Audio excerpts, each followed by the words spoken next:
विफाकी काबीना की तहरीक लबैक पर पाबंदी की मंजूरी। इंसदाद दहशतगर्दी एक्ट के तहत PLP को कलअदम करार दिलाया जाएगा, जबकि वज़ारत कानून 15 रोज में पाबंदी का रेफरेंस सुप्रीम कोर्ट में फाइल करेगी। सुप्रीम कोर्ट पाबंदी आईनी और कानूनी होने से मुतालिक खत्मी तौर पर जायजा लेगी, जबकि आर्टिकल 17(2) के तहत सियासी जमात पर पाबंदी की तौसीक सुप्रीम कोर्ट करेगी। सुप्रीम कोर्ट के फैसले के बाद इलेक्शन कमीशन जमात की हतमी हैसियत का तयन करेगा। वज़ीर इत्तलात पंजाब अज़मा बुखारी ने कहा है कि TLP पर पाबंदी एक माइंड सेट के खिलाफ रियासत का फैसला है। यह फैसला किसी मजहबी जमात के खिलाफ फैसला नहीं।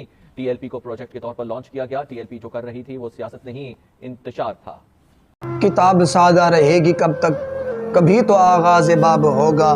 जिन्होंने मुल्क उजाड़ डाला, कभी तो उनका हिसाब होगा। सकूत सहरा में रहने वालों, ज़रारतों का मिजाज समझो। जो आज का दिन सकून से गुजरा, तो कल का मौसम ख़राब होगा। सहर की खुशियाँ मनाने वालों, सहर के तेवर बता रहे हैं। अभी तो इतनी घुटन बढ़ेगी कि सांस लेना अजाब होगा। नहीं कि ये सिर्फ शायरी है, गज़ल में तारीख़ बेहसी है। जो शायरों में ये कह रहा हूँ, ये कल शरीक निसाब होगा। ज़ालिमो ओ ज़ालिमो, अपनी किस्मत पे नाज़ाना हो। दौर बदलेगा, ये वक्त की बात है।